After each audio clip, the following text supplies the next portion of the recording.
Hello! So today I thought I'd review my latest guitar that my wife bought me for my birthday, and she's bought me a few guitars, mostly Ibanez and a Yamaha silent guitar, and this, which is a Squier Telecaster Contemporary. I can't really see it very well, but it's almost like a pearlescent white, really fine sort of metal flaky type stuff, and a really nice roasted maple neck, as you can see there. Rather neat. Do like the roasted maple. I do like this finish on these necks. I'm not a fan of things like the Les Pauls and stuff like that where they're nitro sort of cellulose finishes. Nice sort of cutaway here as well on a neck heel through body, and we've got here humbucker there, which is a whatever it is, SQR, they're one of their own, and this sort of hot rails humbucker thing here, okay, which is actually really nice.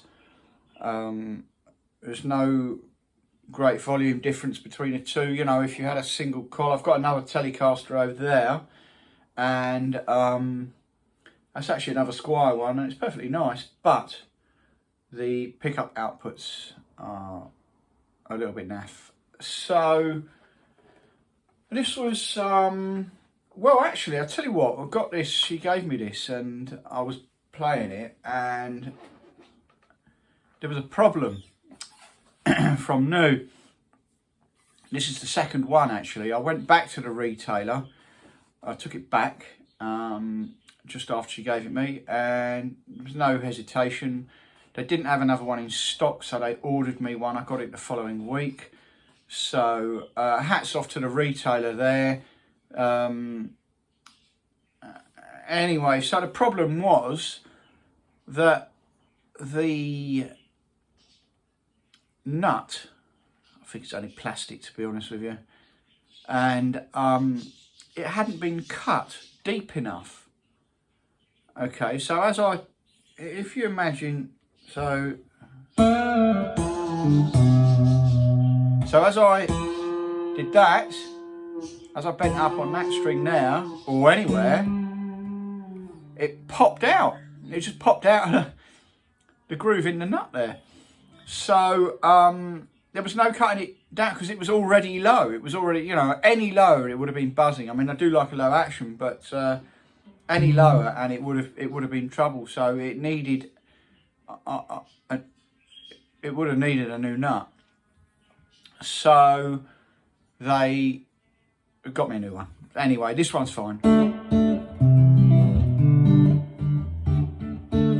Yep, it's fine now. I tested it in the shop. Of course, I didn't have that opportunity when my wife bought me it up. I might well have picked up on it in the shop, to be honest with you, initially. So, right, so the string tuners, I haven't seen this. All my guitars have got locking tuners on.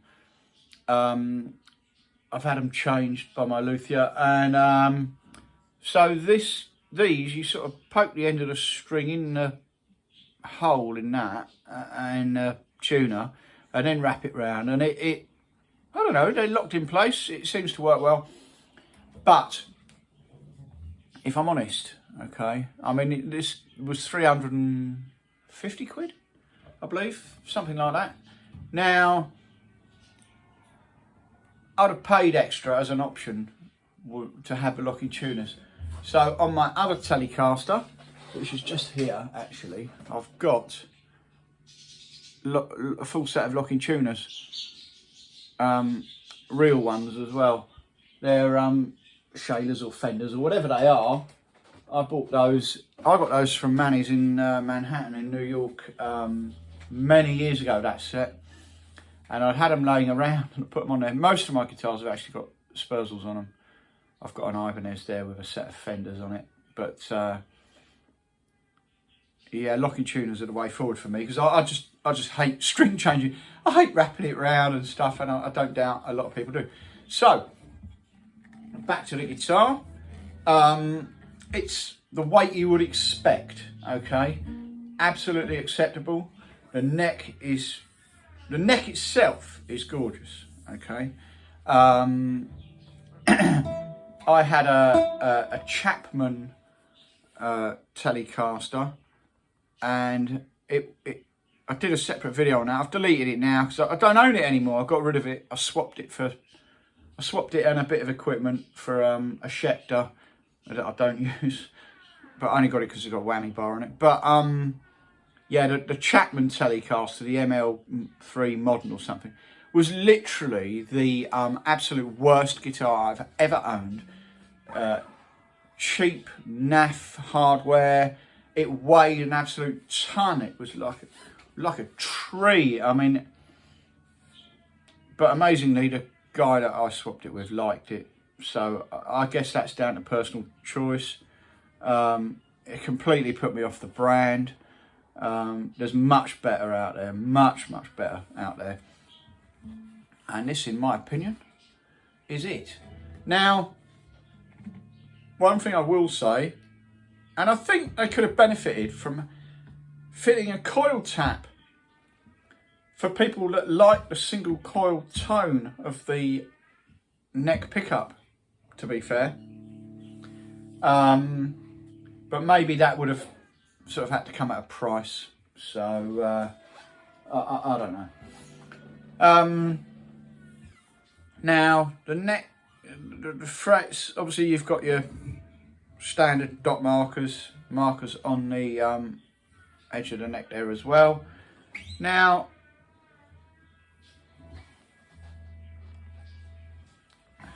the fret finish, the edge finish of the frets, I mean, they're not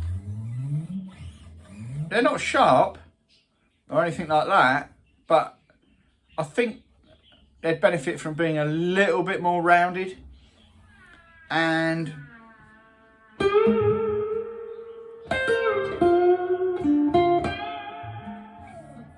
they're a little bit gritty in places. So I'm going to presume they're not stainless steel. I could be wrong. I haven't actually looked up the specs on it, right? So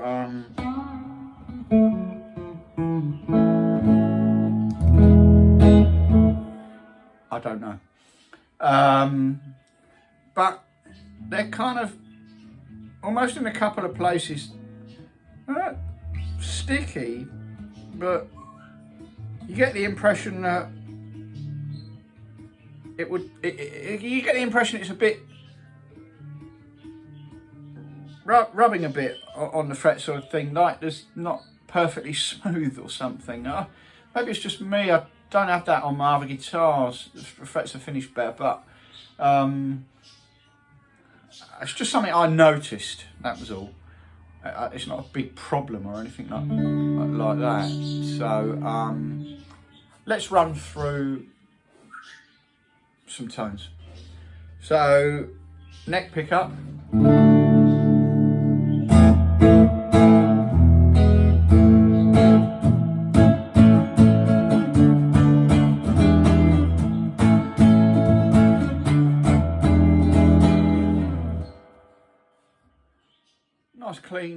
Nice clean tone.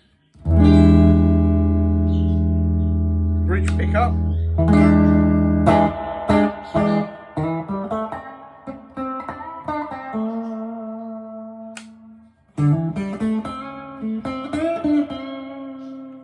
In the middle.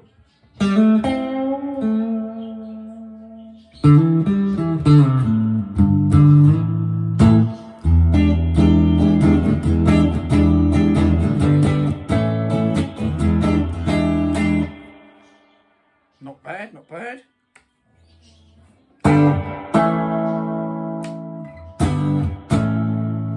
Yeah, so as you would expect, the bridge pickup brings out a lot of brightness.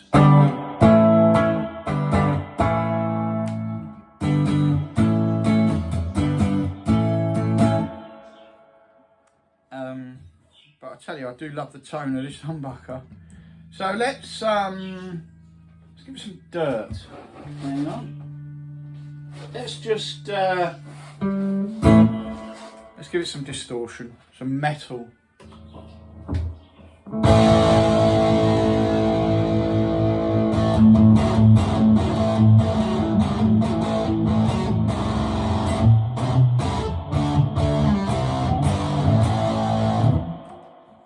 And a bridge.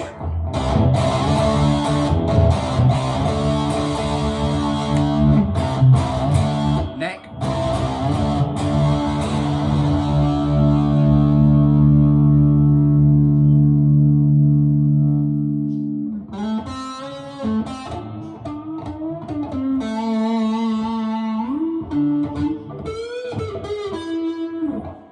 Listen, as you can tell, I'm not a particularly great guitar player, but I do enjoy it. And that's what it's all about. Let's put it onto the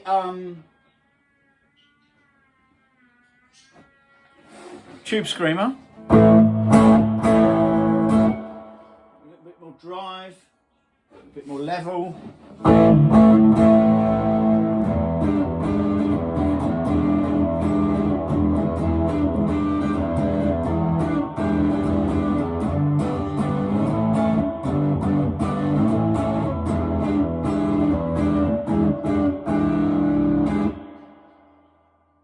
Bridge.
Nice, I like it.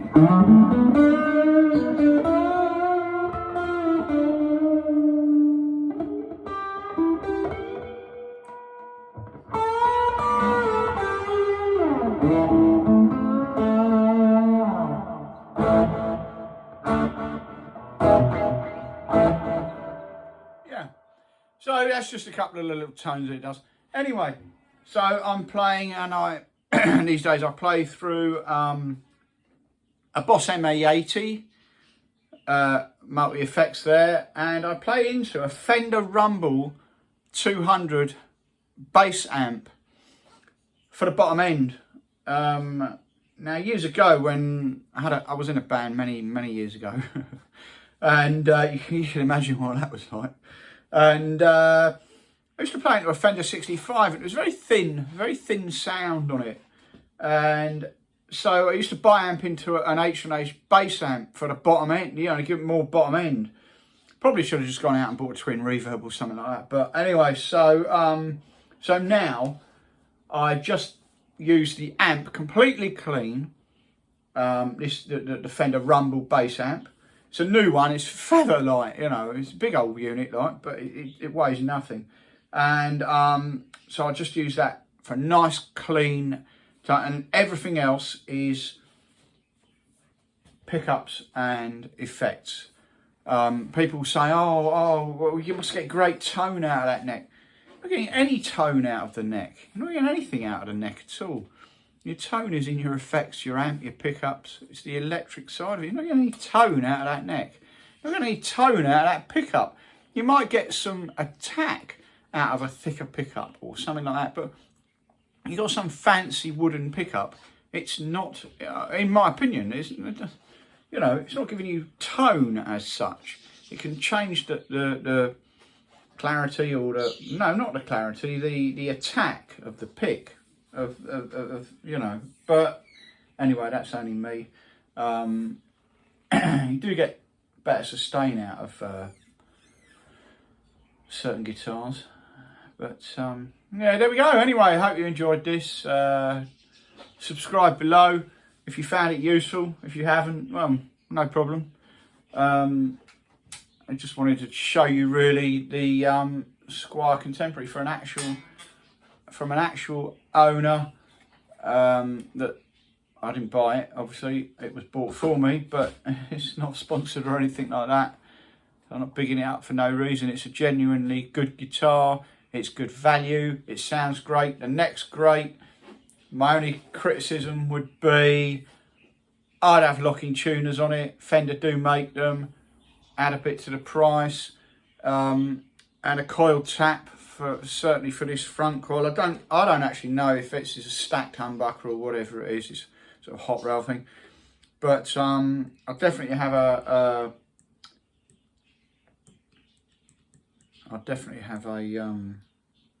selector for splitting that coil there.